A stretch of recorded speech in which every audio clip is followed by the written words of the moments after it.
Bismillahirrahmanirrahim. Cher Azadar de Imam Hussein alayhi salam, Assalamu alaikum wa rahmatullahi wa barakatuh. Je vous souhaite à tous la bienvenue dans ce programme intitulé Les héros de Karbala. Hier, nous avons ensemble entamé la discussion sur l'importance et la nécessité du Azadar. En effet, Imam Hussein alayhi salam est une personnalité exceptionnelle de l'histoire de l'humanité. Si nous voudrions connaître le vrai islam, alors nous devons nous rapprocher plus de Imam Hussein alayhi salam. Nous allons donc continuer notre voyage avec quelques hadiths et narrations sur Imam Hussein alayhi salam. Tout d'abord, sachant que nous ne sommes pas les seuls à faire le Azadar. À ce sujet, notre cinquième imam, Imam Muhammad Baqir alayhi salam, dit à Abu Basir, un de ses compagnons: les hommes, les djinns, les oiseaux et les bêtes sauvages, tous se lamentent et pleurent la tragédie qu'a vécue Hussein ibn Ali. Cela montre que même les animaux sont tristes pour Imam Hussein alayhi salam. Voyons à présent quelle récompense peut-on obtenir en faisant le Azadari de Imam Hussein alayhi salam. La première réponse à notre question se trouve dans un hadith du saint prophète. Rasul Khuda parle à sa fille, Bibi Fatima Zahra alayha salam, et il dit: ô Fatima, tous les yeux pleureront le jour du jugement, hormis ceux qui auront versé des larmes sur la tragédie de Hussein. Il est certain que ses yeux seront pleins de joie et se verront offrir l'heureuse nouvelle des bienfaits et des agréments du paradis. C'est donc un des moyens d'accéder au paradis. Donc c'est Rasul Khuda sallallahu alayhi wa sallam, le véridique, celui qui ne prononce rien sans que cela ne soit un ordre d'Allah. C'est lui qui nous promet que le Azadari va intercéder en notre faveur le jour du jugement.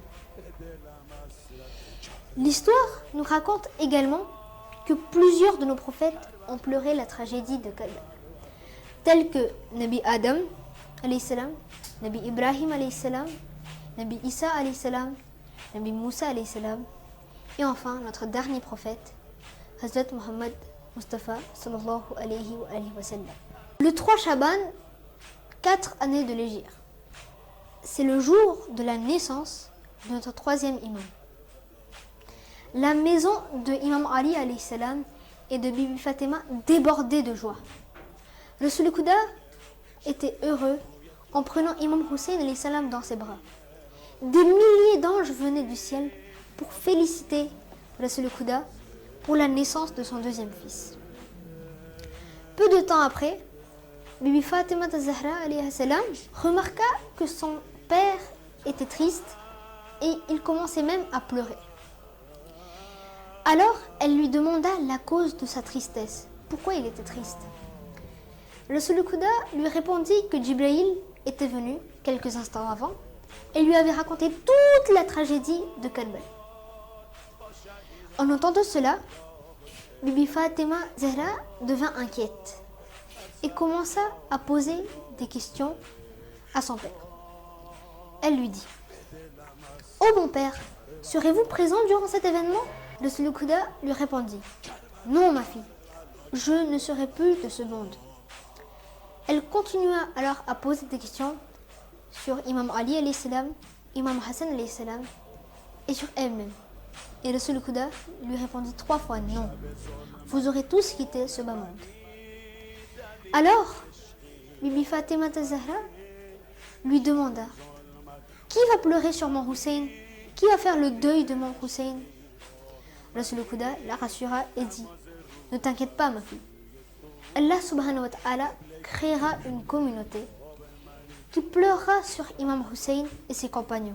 Sur ce, Bibi Fatima fut réconfortée et déclara qu'elle ne rentrerait pas au paradis tant que les Azadar n'y seront pas. Le Azadari est donc le vœu le plus cher de Bibi Fatima Zahra. Et à chaque fois que nous commémorons le martyre de Imam Hussein alayhi salam, nous recevons les bénédictions, les doigts de Bibi Fatima Zahra alayha salam. D'autre part, Allah subhanahu wa ta'ala octroie également une récompense spéciale à ceux qui font le Azadari et à ceux ou celles qui assistent au majlis de Imam Hussein alayhi salam. Une narration raconte que des anges venaient de la terre vers le ciel et de leur corps sortait un parfum spécial, une fragrance spéciale que les habitants du ciel n'avaient encore jamais senti. Les anges qui étaient restés au ciel demandèrent alors à ceux qui étaient descendus l'origine de ce parfum extraordinaire.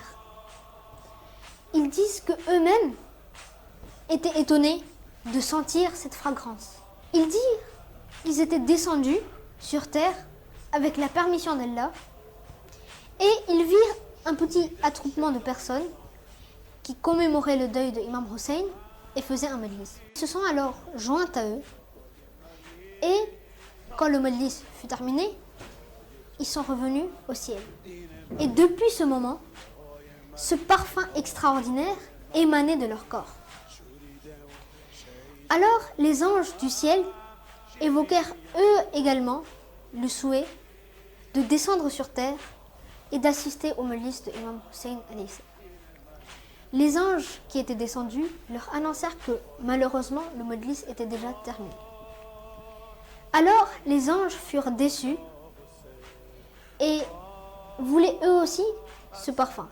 Ils demandèrent donc à Allah subhanahu wa ta'ala comment ils pouvaient également avoir cette récompense spéciale, ce parfum.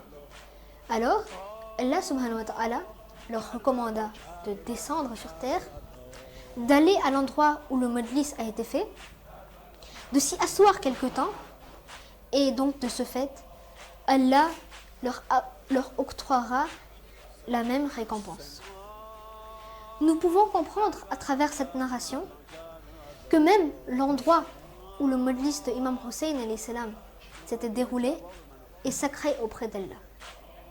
Donc, nous devons aussi, chacun de notre côté, à notre façon, faire le Azadari de Imam Hussein alayhi salam.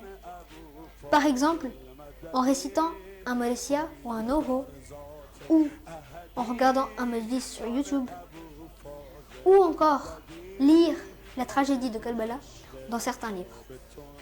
À chaque fois que nous buvons de l'eau, pensons aux shahids assoiffés de Karbala et faisons salam à notre imam en disant Assalamu ala al-Hussein wa ala Ali ibn al-Hussein wa ala awlad al-Hussein wa ala ashab al-Hussein. Wassalamu alaykum wa rahmatullahi wa barakatuh.